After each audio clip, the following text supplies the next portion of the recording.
O dia do batismo do Senhor é um dia no qual nós recordamos também a Epifania, porque os mistérios cristológicos, os mistérios da vida de Cristo, eles estão conectados entre si. Após o seu nascimento, quando os magos vão a Belém e encontram o menino, ali existe uma epifania, ou seja, uma manifestação. A manifestação de Jesus a todos os povos, a todas as gentes, aos pagãos. A manifestação do Senhor a todas as pessoas que até aquele momento estavam meio que fora da revelação, porque Deus havia escolhido um povo, o povo de Israel, ao qual ele se manifestou, ele se revelou, ao qual ele vai dando dicas, ao qual ele envia profetas. Mas chega um momento em que esse amor do Senhor se torna visível a todos os povos. Epifania. E na festa do batismo, a epifania se torna visível para o povo de Israel. Então, primeiro Jesus se manifesta a todos os povos, depois ao seu povo eleito e escolhido. No dia do batismo, Jesus se apresenta como Messias, como Filho de Deus, enviado àquele povo, enviado a todos nós. Sabemos que o batismo do Senhor não é como o nosso, no sentido que Jesus não se tornou Filho de Deus com o batismo. Ele já era, ele é, por natureza, Filho do Pai. Mas ele se manifesta como Filho. E ele santifica as águas, para que, ao toque da água e à pronúncia do sacerdote, do ministro, ou do leigo também, que em alguns casos batizam, aquela vida divina seja comunicada. Então nós recordamos hoje, esse grande dia de festa, a beleza desse Deus que vem, que se revela mais uma vez. E constantemente Jesus se revela à nossa alma. Hoje é mais um dia, entre aspas, somente mais um dia da revelação constante de Jesus à nossa alma. Mas o que o batismo traz para nós? Recordemos. Com o batismo, Jesus aceita e inaugura a característica do servo sofredor. O servo anunciado pelo profeta Isaías. O servo que teria vindo ao mundo para assumir sobre si as cruzes, as mazelas, as dificuldades. Então, Jesus se apresenta dessa forma. Por isso que, no batismo, nós devemos recordar que a liberdade que nós recebemos na criação e que no batismo é revigorada, porque o batismo cancela o pecado original, essa liberdade é em vista também da assimilação da morte e ressurreição de Cristo dentro de nós. O batismo traz uma característica de morte e de ressurreição. O batismo é luz, mas o batismo é processo pascal na nossa vida. E quanto é importante recordar que, se na nossa vida não há constantemente morte e ressurreição, não há liberdade. O grande problema da nossa liberdade é uma única palavra, está em uma única palavra: pecado, morte e ressurreição. Belíssimo, disse aqui, acho que tem uns 2 meses mais ou menos, quando Bento XVI, comentando a vida de São Paulo, né, porque ele comentou a vida dos apóstolos, deixando praticamente São Paulo por último, ele diz assim: em Paulo, a conversão não foi um processo do conhecimento do seu temperamento. Em Paulo, a conversão não foi um processo psicológico. Foi morte e ressurreição. Então, o que é que o batismo traz para nós? Morte e ressurreição. Você morre a uma vida para ressuscitar em outra. Você morre a uma vida passada, antiga, para ressuscitar com Cristo. A partir do dia do batismo, nós sabemos que na nossa alma, essa vida não existe mais. E assim a gente reflete porque as pessoas, eu perdi a minha vida, eu perdi as minhas prioridades, perdi o sentido da minha vida, já não sei mais o que fazer. Como é possível? Se o sentido da nossa vida é a vida divina dentro de nós. Isso você nunca pode perder. Você nunca deve perder. Que significado profundo. O batismo nos é dado para renovar a nossa liberdade. Liberdade não é fazer o que se quer, quando quer, a hora em que se quer. Ser livre, dizia São João Paulo II, é dizer sempre sim à vontade de Deus. Então, segundo ponto, vocês estão me acompanhando. O primeiro ponto é recordar que o batismo é morte e ressurreição. O segundo ponto é recordar que a pessoa é livre. A pessoa é sempre livre. A pessoa é livre toda vez que diz sim à vontade de Deus. E toda vez que a pessoa diz não à vontade de Deus, ela não é livre. Porque a liberdade não é livre-arbítrio. A liberdade não é a capacidade ou a opção ou a oportunidade de escolher entre o bem e o mal. O ser livre, segundo aquilo que Deus coloca na nossa alma, é dizer sim à sua vontade. Então, o que é que nos aprisiona? É quando nós dizemos não à vontade de Deus. E toda pessoa que diz não à vontade de Deus, ela se torna escrava. Cada vez mais escrava do seu eu, das suas dimensões, percepções, planos.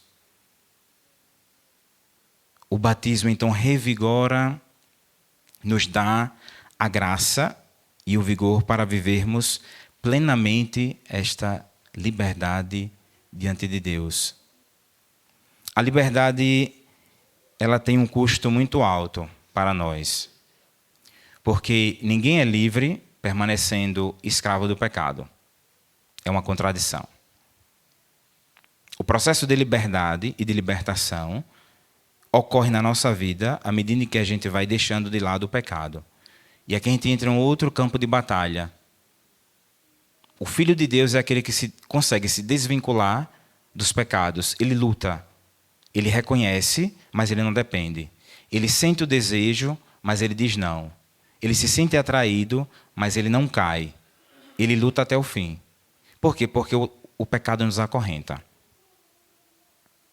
É possível que tenhamos que perder a nossa beleza por conta da gula, por exemplo, da comida. O que é comida? Por que eu deveria me perder por conta da comida? É possível que eu tenha que me perder por conta da sexualidade, luxúria? Pelo mau uso do meu corpo, que se torna objeto de perdição para as outras pessoas, que se torna objeto de vaidade para acorrentar o outro. Eu tenho que perder o céu por conta disso? Eu tenho que perder o céu por conta da bebida? Vale a pena perder o céu por conta da bebida? Jogar tudo fora, tudo aquilo que eu tenho, o céu, a família, por conta da bebida? E por aí vai. Todo pecado é infinitamente menor do que a minha preciosidade. Gravem. São frases que eu digo que depois não voltam. Todo pecado é infinitamente menor do que a minha preciosidade. Então, por que eu deveria perder tudo isso por conta de mínimos pecados? Deus me fez livre. E essa liberdade, ela é tão fantástica que, quando nós compreendemos a beleza escondida em Cristo, entendemos que tudo é muito claro. No início, quando os padres da igreja começaram a pregar, os apóstolos, depois os padres da igreja e por aí vai, a igreja primitiva, na igreja primitiva se havia uma clareza. O latim ainda não era a língua oficial. Se torna depois, né? O latim hoje é a língua oficial da igreja, é a língua diplomática. Os documentos da igreja são emanados em latim, né? Depois traduzidos para as várias línguas, depois o francês, italiano e por aí vai. Mas a língua oficial no início da igreja, o que era? Qual era? O Pai Nosso. Os pagãos não podiam rezar o Pai Nosso antes de receber o batismo. Por quê?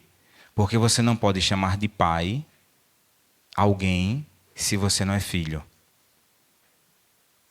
Os pagãos não eram admitidos a receber a Eucaristia e os pagãos não podiam rezar o Pai Nosso somente depois do batismo. Por quê? Porque dentro daquela alma, a Santíssima Trindade ali estava presente. Então, qual é a nossa língua principal depois do nosso batismo? É o Pai Nosso. Todo filho de Deus aprende a rezar o Pai Nosso. O que é o Pai Nosso? É o nosso contato direto com Deus e com os nossos irmãos. Porque não existe vida divina comunicada ao ser humano se não for em virtude da relação com o Pai e com os irmãos. Não existe. Não existe seleção de irmãos. Eu posso selecionar as pessoas com as quais eu quero trabalhar. Eu posso selecionar as pessoas com as quais eu quero programar, projetar. Mas não existe seleção de irmãos. Somos todos nós. Quando você rejeita um irmão, você rejeita parte da paternidade de Deus. Forte isso. Quando você rejeita um irmão, você rejeita parte da paternidade divina. É por isso que o Pai Nosso é a nossa língua oficial, que nos leva a amar a todos. Dentro desta perspectiva belíssima, esclarecedora, nós falamos da categoria do filho. Com o batismo nós somos filhos. Filhos no Filho. Quem é o filho? O filho é aquele que ouve, o filho é aquele que obedece, o filho é aquele que segue. Por quê? Porque ele é amado, porque ele se sente amado. Essas são as características do filho, em que na Sagrada Escritura, sobretudo no Novo Testamento, nós iremos ler e meditar acerca da vida de nosso Senhor Jesus Cristo. Caminho, verdade e vida. O filho é aquele que ouve, o filho é aquele que obedece, o filho é aquele que segue. Quando eu rejeito uma dessas características, eu rejeito, ou, em parte, eu cancelo a minha filiação adotiva ou humana, ou espiritual. Ouvir, obedecer, seguir. Esse é o filho. E por que o filho pode agir assim? Porque ele é amado.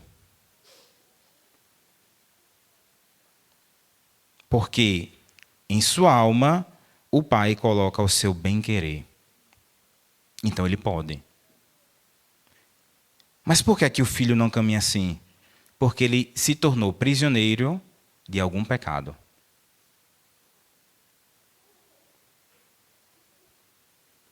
Então ele não segue. Ele não consegue. Ele precisa se libertar.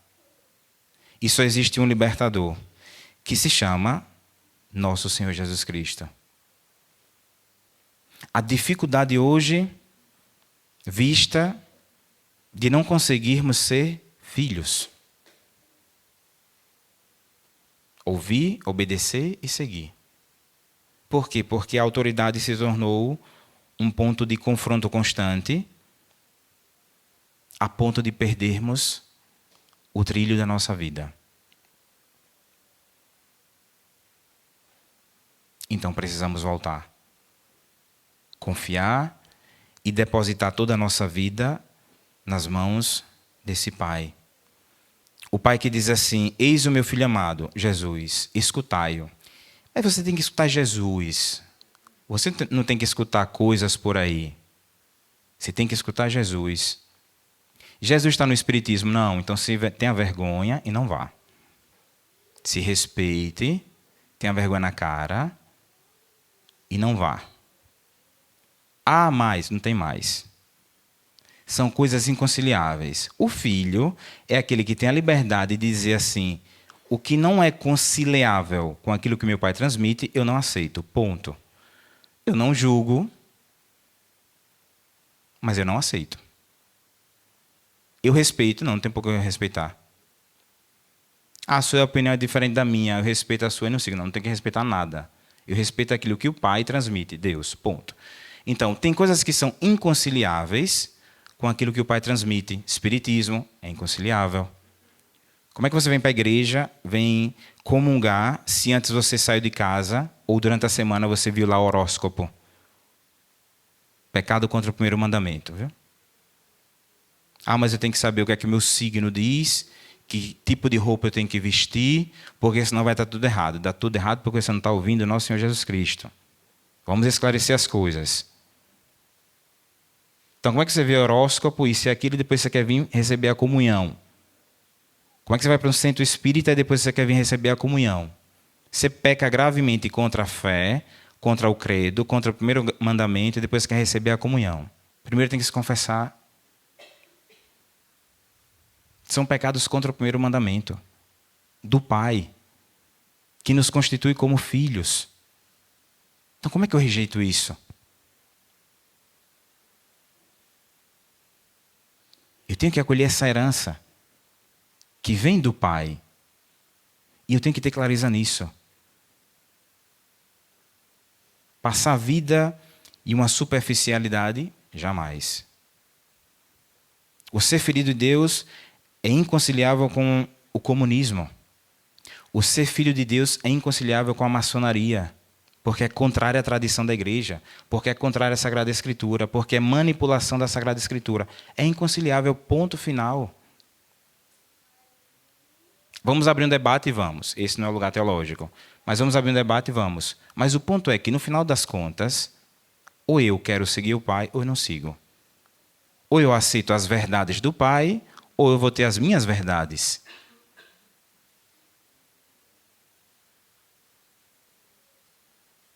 O filho, ele é amado e ele se sente amado porque ele se sente protegido. Se isso não acontece, toda vez que eu não me sinto amado, protegido em Deus, a culpa não é de Deus. Então a gente volta ao ponto de encontro com o Senhor. Batismo é morte e ressurreição.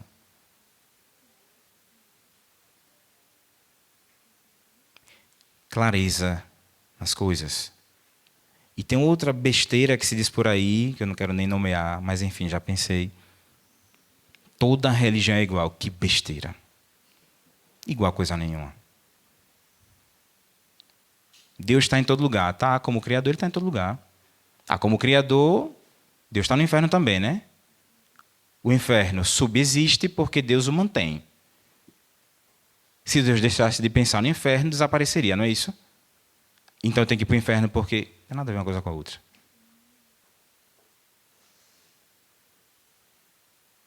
Esclarecer, assimilar e cada vez mais pedir a graça a Deus de uma conversão verdadeira dentro do nosso batismo. Dessa luz que foi acesa no dia em que nós recebemos o batismo e uma luz que deve permanecer acesa até o fim da nossa vida. Concluo. Quantos filhos desbaratinados, em desordem, sem paz, porque perderam a referência. Você elimina a sua referência, você vai viver sem paz. E diga-se de passagem, o sofrimento que você vive, ele é transmitido às gerações futuras. Quantos filhos, netos, bisnetos pagam o erro dos pais, avós e bisavós? Quantos? Quantas gerações amaldiçoadas, essa é a palavra, por conta de atitudes descabidas dos pais, avós e bisavós e por aí vai. Porque você vê a sua vida hoje, você acha que a sua vida, ela para em você, e você não se dá conta que está transmitindo a tragédia por tantas gerações a seguir.